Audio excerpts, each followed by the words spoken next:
Olá, tudo bem com você? Seja muito bem-vindo ao meu canal. Muito obrigada, viu, por você fazer o estudo da lição junto comigo.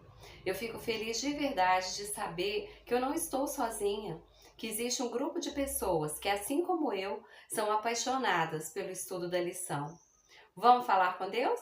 Feche os seus olhos e curva a sua fronte.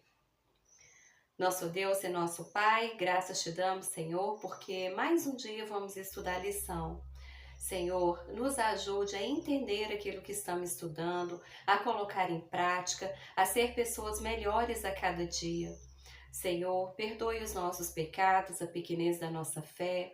Deus, aqueles pecados que cometemos, ó Deus, involuntária ou voluntariamente, que o Senhor nos perdoe, Pai, porque nós precisamos do Teu perdão, nós precisamos da Tua graça e misericórdia sobre nós todos os dias.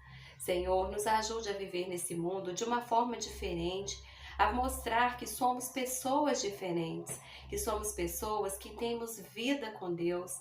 Nos ajude a ter experiências reais com o Senhor. Nos ajude, Deus, a pregar e a viver aquilo que estamos pregando. Ó Senhor, nos ajude, Pai, porque nesse mundo, Deus, cheio de aflição, de dor, de sofrimento, de luta todos os dias, não é fácil. Nos revista com a tua armadura, para que possamos resistir no dia mal. E depois de vencermos tudo, permaneçamos inabaláveis. É isso que pedimos e agradecemos. No nome de Jesus. Amém e amém. Segunda-feira, 23 de setembro de 2024. Você já está preparada aí com a sua lição aberta e com a sua Bíblia aberta? Porque nós sabemos, né, que a lição tem que andar com a Bíblia e a Bíblia com a lição. E o título de hoje que nós vamos estudar, né, nós já estamos terminando aí, né, o trimestre, já estamos na 13ª lição. O título de hoje é esse aqui, ó, Pedra Removida. Que pedra é essa que foi removida? Você sabe qual é?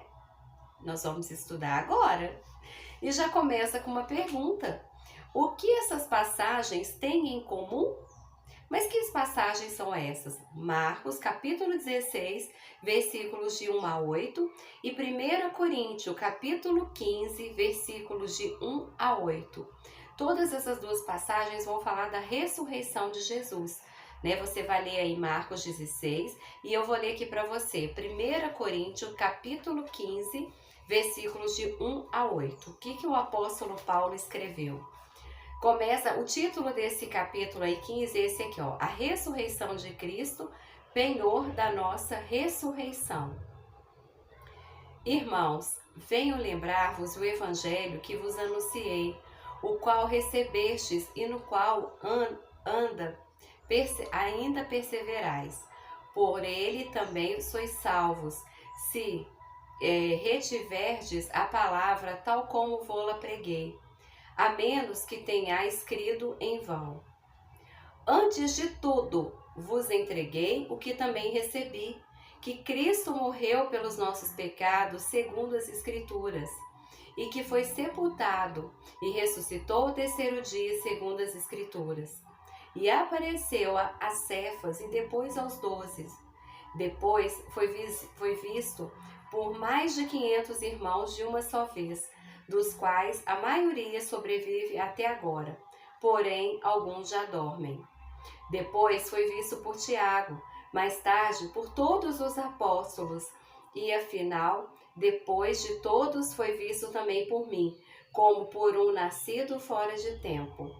É isso aqui o apóstolo Paulo que escreveu, falando sobre a ressurreição de Cristo. E aí você vai ler lá em Marcos 16, né, de 1 a 8 e vai ver qual que tem, o que essas duas passagens têm em comum. E vai colocar aí na sua lição, tá bom? A história da ressurreição é mencionada em cada um dos evangelhos. Cada escritor apresenta a história de uma perspectiva diferente, mas todos contêm os elementos centrais mencionados também em 1 Coríntios 15, de 1 a 8. 4 ideias ocorrem várias vezes. Olhem com Jesus, né? Primeiro, morreu. Segundo, foi sepultado. Terceiro, ressuscitou. E quarto, foi visto vivo. Marcos se refere a uma reunião que aconteceria na Galileia e acrescenta: lá vocês o verão. Algumas pessoas acham absurdo que os cristãos acreditem em um Senhor ressuscitado, mas a evidência da sua ressurreição é bastante sólida e racional. Primeiro, basta crer que Deus é o Criador. A partir daí, a ideia de um milagre como a ressurreição se torna possível, se torna plausível. O Deus que criou o universo e depois a vida na terra teria o poder, e se quisesse, de ressuscitar Jesus. Naturalmente, a existência de Deus não torna a ressurreição de Jesus inevitável, mas apenas possível. Segundo, a tumba ficou vazia.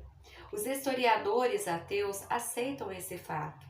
Se não estivesse vazia, a alegação de que Jesus ressuscitara teria sido rejeitada desde o início, pois a presença de seu corpo no local destruiria a afirmação de que ele tinha ressuscitado. A explicação de que os discípulos roubaram o seu corpo não é verdadeira. Os discípulos não poderiam ter passado pelos guardas. E mesmo que tivesse feito isso e seguido o corpo, por que não foram presos por roubá-lo? A resposta é que os líderes religiosos sabiam que os discípulos não tinham feito isso. Muitos viram o Cristo ressuscitado. Alguns, inclusive os discípulos, inicialmente não creram. Paulo, um inimigo da fé cristã, não apenas afirmou ter visto o Senhor ressuscitado, mas essa experiência mudou a sua trajetória de maneira radical. Finalmente, como explicar o surgimento da igreja cristã, fundada por pessoas que afirmavam ter visto o Senhor ressurreto? Por que essas pessoas morreriam pelo que soubessem ser mentira? O testemunho delas, logo após a morte de Jesus, e algumas décadas mais tarde, traz evidências da ressurreição. Aleluia! Cristo ressuscitou. E aqui no rodapé tem duas perguntas. Quais são as evidências da ressurreição de Cristo? Qual seria a sua resposta? São perguntas para você refletir. Amém? Olha, muito obrigada por sua companhia, que Deus te abençoe. Se inscreva no meu canal se você não é inscrito, deixa um like para mim. E até o próximo vídeo, se o Senhor assim nos permitir.